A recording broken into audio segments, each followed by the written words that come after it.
is this?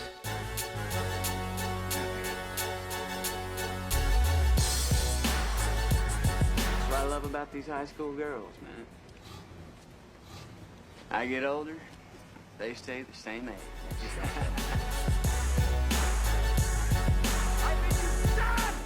Honey! What?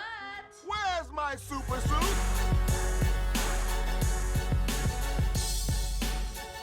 Assemble.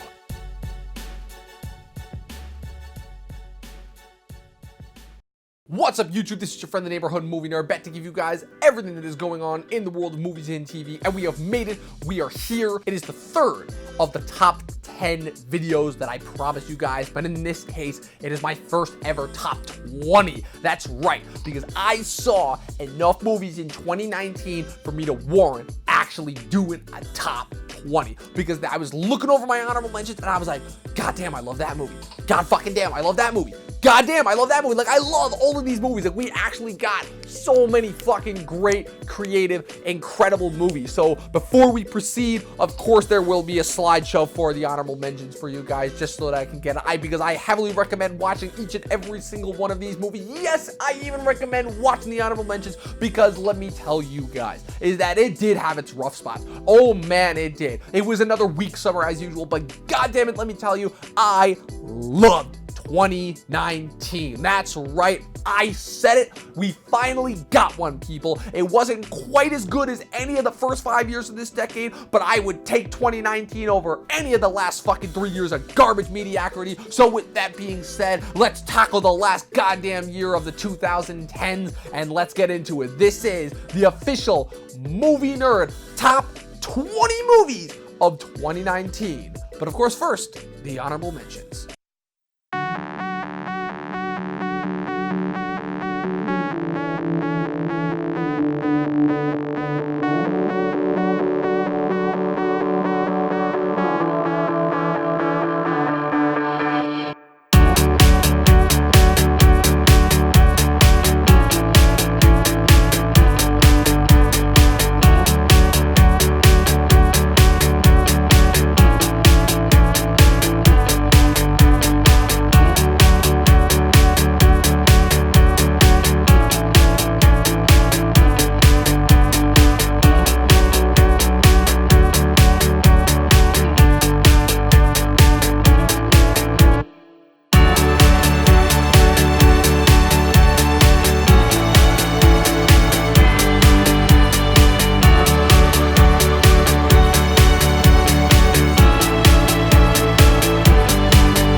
What took you so long to respond to me?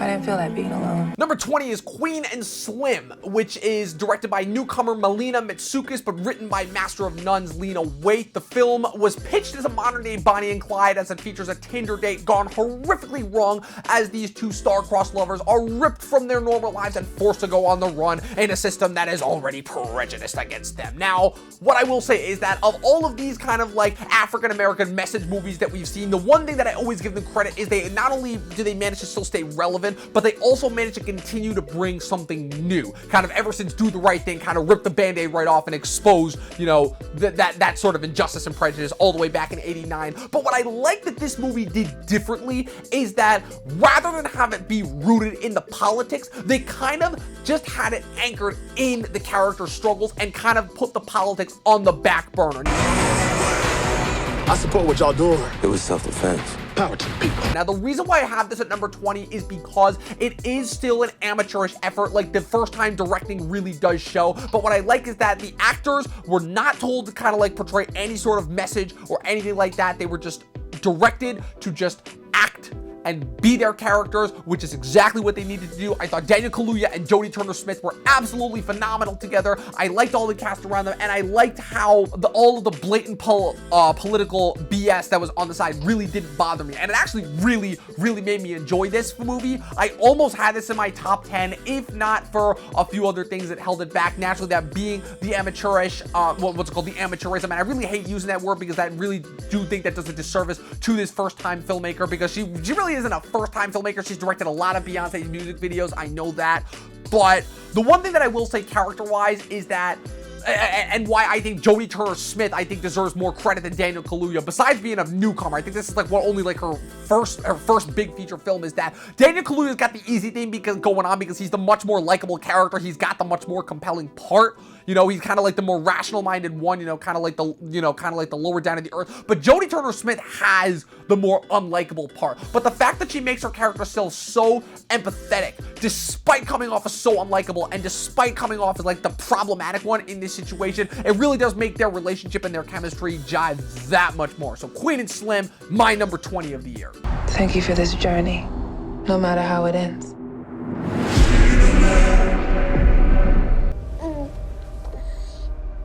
She's mine.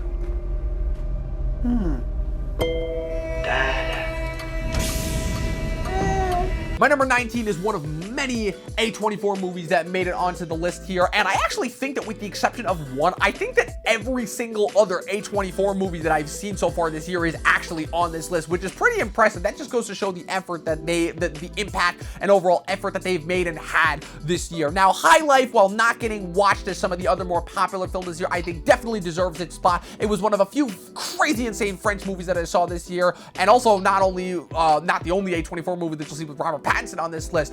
This time, Robert Pattinson stars as one of many prisoners who is on where it takes place in the future, and he's a prisoner upon this spaceship that is basically sending the prisoners far to the outer edges of space into a black hole to await certain death. And for a super bleak movie, the movie is like really super crazy and nutso about like its statements on sexuality and the actual ideas behind reproduction, and probably one of the ballsiest movies I've ever seen when it comes to that sort of subject matter, pun intended, because you have Juliette Binoche as a character in this movie, and she plays the doctor that oversees all these prisoners, and it sucks because it's one of those situations where it shows how the prisoners really aren't treated as people, and so they kind of just are like her playthings to kind of experiment with, to the point where she's literally like creating human life on a whim, you know, by having just like random people fuck each other. And oh man, I haven't even brought up the box yet, and all I'm gonna say is watch this movie in order to figure out what it is. So it's another one of those crazy French movies that, again, not for the faint of heart, not for mainstream average audiences, but for a sick fuck like myself, oh man, this movie was everything that I wanted and more. So number 19, High Life.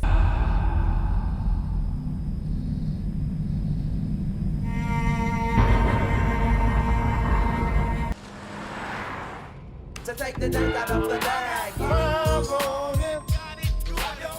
That's a classic right there. Number 18 is Jordan Peele's Us, and I'm very disappointed that it couldn't put this movie higher, and I'm also equally as disappointed that this movie didn't have the overall impact that Get Out did 2 years ago. And if I'm being completely honest, I knew that whatever Jordan Peele's follow-up effort was going to be, it was never going to quite top Get Out. But with that being said, I still enjoyed this movie very, very much so. It was very ambitious. It was very interesting with where it went to go. I thought in terms of being another one of these really interesting and fascinating horror movies that helped set up, you know, this kind of crazy world with this crazy lore behind it. Again, it's something that I feel like we haven't gotten with a lot of horror movies this decade, which is not a problem, but I like the fact that, you know, Jordan Peele kind of opened my eyes to what horror can be, and I feel like the fact that he continues to take chances with that, it really is admirable. Put your shoes on. If you want to get crazy, we can get crazy.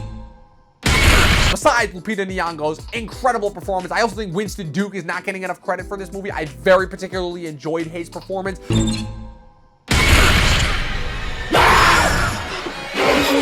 But yeah, all the stuff that happens with the Tethered, and there's so much fascinating stuff that I still want to know about the Tethered because we never found out who created them. You know, we kind of got their mission and what they were trying to do by the end of it, but there's still so many unanswered questions, and I still hope that the conspiracy theory that all of Jordan Peele's movies are going to be connected ends up proving to be true because, god damn it, man, those rabbits, what is up with those rabbits? So even though it wasn't a perfect movie, I still very, very much enjoyed it. It was a great time. It was one of the few movies that actually got me thinking after I watched it, and of course, another fantastic score from Michael Abels, great kid performances from Evan Alex and Shahidi Wright Joseph.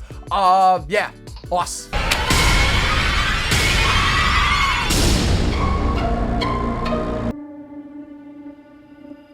What are you thinking about?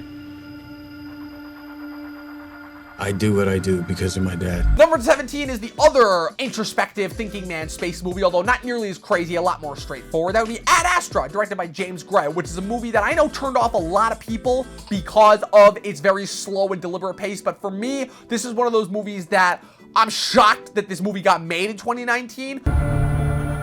He was a hero. He gave his life for the pursuit of knowledge. But I'm also really happy for it because it's one of those introspective thinking man's movies that examines kind of the idea of masculinity and what that means, especially like taking it from the perspective of you cast Brad Pitt as this like kind of Lone Star-esque figure who's traveling the cosmos in order to find his dad.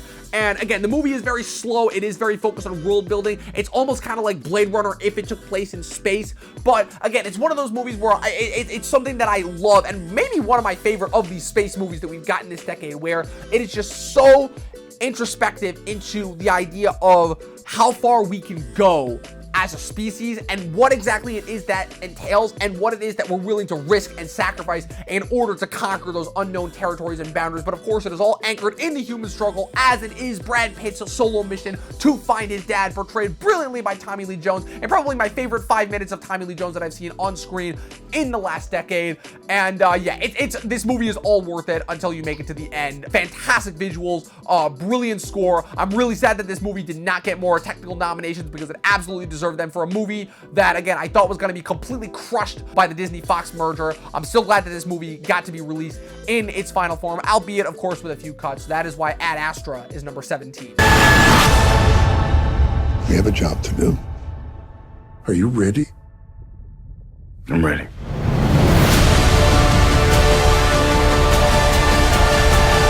It's showtime, y'all. You love him and I love him. Put your hands together. Number 16, Dolomite Is My Name, the first Netflix movie, but not the last that will make its way onto here. And oh man, I freaking love this movie. Hey, you know, Auntie, I was thinking about putting out a comedy record. Comedy. I friggin' love this movie. Craig Brewer directing, Scott Alexander and Larry Karaszewski writing. Those guys know how to do kind of the idea of the Hollywood underdog, as they did so brilliantly 25 years ago with Ed Wood. But this, of course, is the story of Rudy Ray Moore. And even though it's similar story beats that you've seen before, just as kind of like a return to form for Eddie Murphy, mixed with that familiar kind of underdog feel-good movie that you just love and that just makes you feel good and makes you passionate and makes you want to go out there and make something on your own, regardless of if the world is telling you no. With a new character. Dolomite is my name, and fucking up motherfuckers is my game. Oh man, it's so great. It's so funny and refreshing. It's hilarious. And I don't want to go into the whole Eddie Murphy is back train because Eddie Murphy for me was never really gone. I just wanted him to get back to making these sorts of movies. And yeah, this was worth every single minute. And that's not even talking about once they actually got into the making of Dolomite, because holy fucking shit, that movie was already hilarious enough to begin with, but then they actually got into the making of Dolomite, and I'm like, oh my god, this is amazing. Mike, give it to me. Put your weight on it. Yeah, I don't need to say anything else. This movie's fucking incredible. Dolomite Is My Name. Watch it if you guys haven't. It's on Netflix. You have no excuse to not watch it.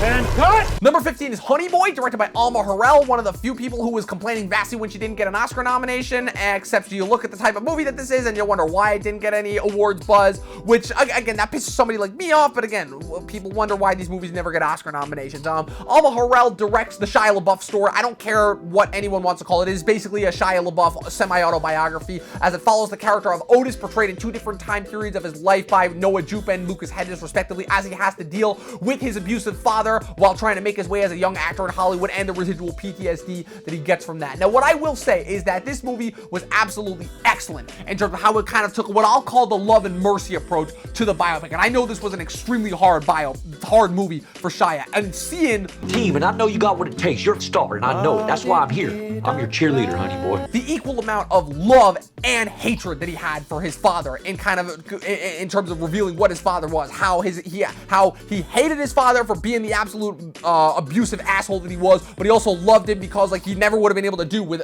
what he did without his dad. The one thing that I will say, and why this movie couldn't score higher for me, because this movie was a very, very good movie, but the thing that kept this from being a perfect movie for me is the fact that this movie was only an hour and a half. It clocks in at a perfect 90 minutes, and it's a very intense 90 minutes. But the one thing that I felt was missing is that I feel like this needed an extra 90 minutes, because where this ends, it ends with Jupe kind of reconciling with Shia, you know, as Shia's like, you know, I'm gonna teach you everything you know, honey boy. And so that kind of ends on a happy note. And with the Hedges storyline, as he's getting out of rehab, it ends with him kind of reconciling imaginarily with his father, you know, kind of like the whole introspective, you know, like I'm at inner peace with that. And the problem is that it feels like it ties up with too much of a little bow tie ending, and I feel like it's missing a solid chunk where I feel like I needed to see the section of the movie where Noah Jupe gets away from his dad and eventually, and seeing how the PTSD that he has afflicts him to the point where it kind of, I feel like you needed to end with Noah Jupe's fall as, you know, in conjunction with Lucas Hedges' rise. I feel like that juxtaposition would have just made for a much better ending and a much overall better movie. Weirdly enough, I think that actually a movie that I really didn't like that much, that I just saw recently, but I think that did it better in terms of having the two different timelines that kind of mixed and meshed, you know, having the one end where the other storyline begins is Little Women. So yeah, weirdly enough, but yeah, I'm not gonna take anything away from Shia. This was still an absolutely tremendous movie, tremendous performances all around. Anybody who's ever had PTSD or an abusive parent or just dealt with an abusive personality will be able to relate to this movie. So that is why Honey Boy is my number 15. With you by my side. Who was Becky something?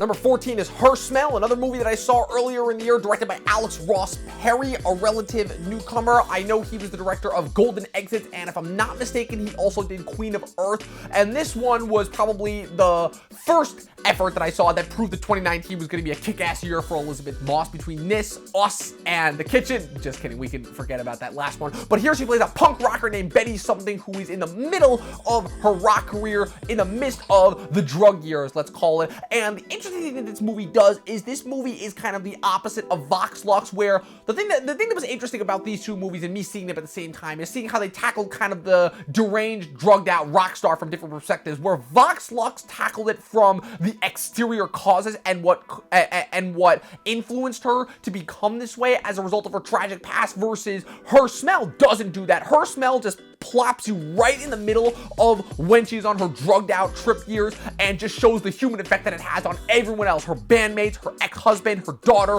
her manager, all of that stuff. And actually probably one of the more underrated casts of the year. You've got her two bandmates who are newcomer Agnes Den, who I know has been in other stuff, but and Gail Rankin, aka She-Wolf from Glow. And both of those two were amazing. Dan Stevens is her ex-husband. Eric Stoltz, who I didn't recognize at all as her manager, super underrated, quite possibly my favorite supporting player in the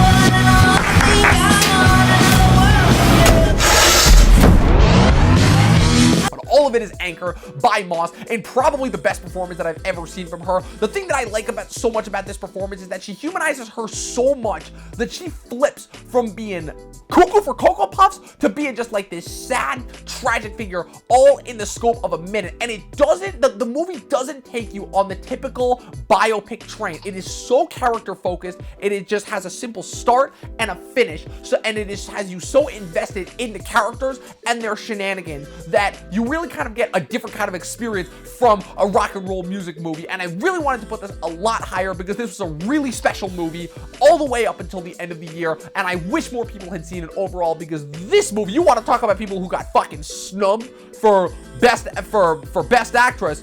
Look at Elizabeth Moss right there. And I'm trying. You've all stuck with me. Control of it. Till the very end.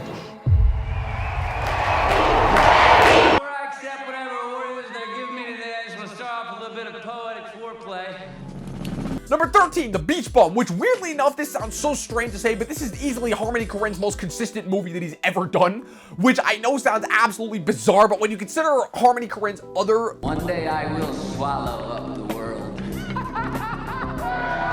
But when you consider the rest of Harmony Korine's filmography, probably the closest that I would come to with this is his film Mr. Lonely that he did. But even that is like it's so incomparable to this movie, where you have Matthew McConaughey as this completely drugged out, stoned out, hazy, literal bum who, of course, just happened to marry this super rich woman who is completely infatuated with his charm. And right off the bat, you understand that this is a Harmony Korine world. You are not watching anything remotely close to the real world. But again, the thing that all of the fantasy movies, let's say, with ties to the real world and why they've been so relevant this year is, my God, this movie does such a beautiful picture of painting the American dream, you know? Like, with all the excess that we enjoy and that we watch doing, because again, this shit is we find funny. This is shit that we find funny, but it's so beyond fucking tragic when you break it down. Because McConaughey, the thing is that he really is a sad character, and the stuff that he goes through in the movie, and kind of like, it's all these little subtle nods and twitches, it really does show the inner sadness that his character feels on a day-to-day basis as he kind of goes through his, oh man, I'm gonna fuck this word up, Odyssean-esque journey throughout as he struggles to finish his novel so that he has time to reclaim his wife's fortune before he officially is forced to become a bum. Back and forth, and I hit the frequency. Start to dance to it. Yeah, I really enjoyed it as only my second Harmony Korine movie. I definitely liked it a lot more than Spring Breakers. It's not to take anything away from Spring Breakers, but Spring Breakers I just found just a little bit too inconsistent in order to really enjoy fully. But this movie I feel like is probably Harmony Korine's best movie, and this is from somebody who hasn't seen any of the rest of his filmography. Outstanding performances from everyone, absolutely incredible cinematography. It feels so naturalistic and ethereal all at the same time, which is a really, really hard mix to land. So I gotta give him a lot of credit for that. So number 13, The Beach Bum.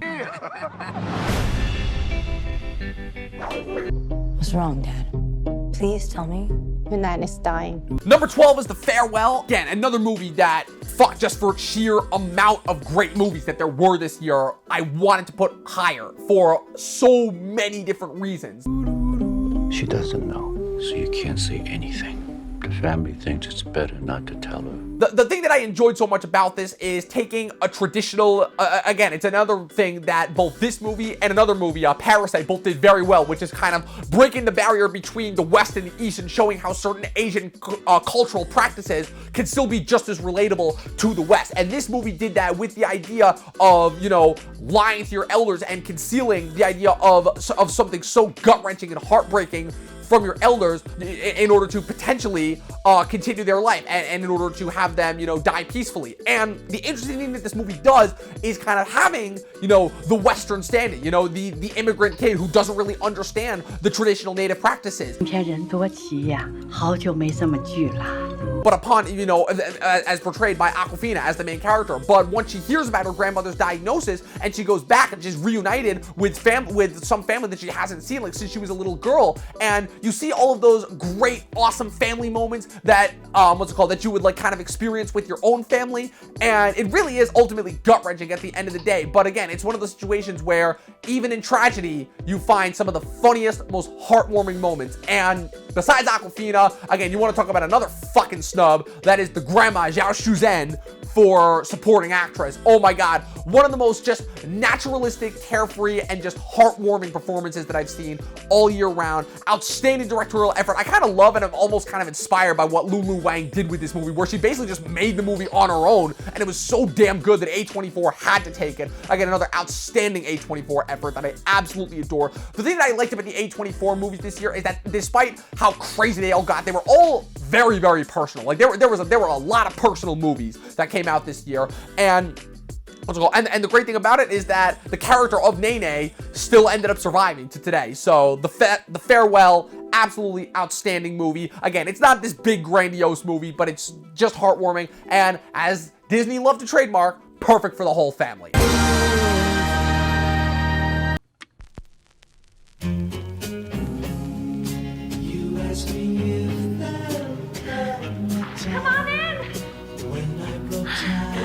And number 11, the last one before we officially get into the top 10, is David Robert Mitchell's Under the Silver Lake. Oh man, you want to talk about an A24 movie that got fucked up the ass by the marketing.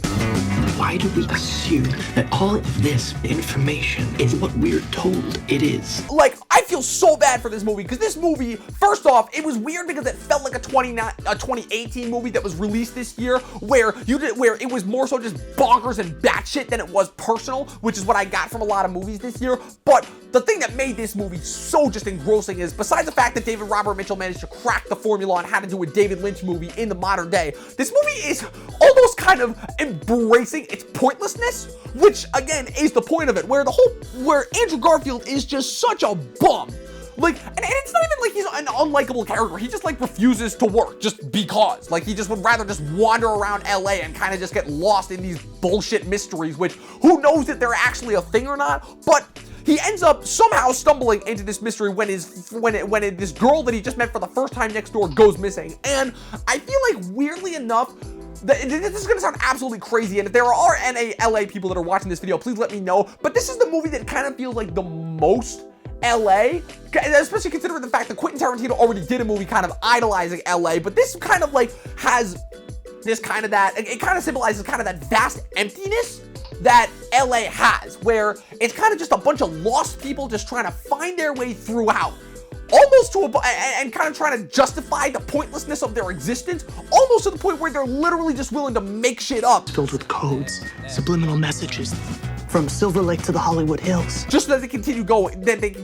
So if anything, it's a tribute, and it's all about the trials and tribulations of the human spirit, almost to a fault, which is really fascinating, and it's kind of not something that I've seen done in any movie before. And that's not even getting into the actual mystery, which is already and the world, which is already fascinating enough, because you know that you're watching real life LA, but it feels like, again, at times, like you're watching a David Lynch movie, where you're like, that can't fucking be real. And the overall, if anything, I feel like sums up the overall message of this movie, it's the ending, where when Andrew Garfield figures out everything that's going on, it's almost kind of like, well, what did you expect? And then by the time he ends it, he's right back where he started. So yeah, it's just one of those movies where I kind of understand why people had a problem with it, but just like a fascinating exercise in continuing to try do something new with a genre that for the most part has kind of been plucked clean. You know, Rian Johnson kind of talked about that when he was doing press for Knives Out. I would definitely very much recommend this movie, and it was just weird enough for me to really enjoy it and for it to make its spot just right here at number 11. Welcome to Purgatory. Good to be here. You're living in a carnival, hoping to win a prize. What are you gonna win?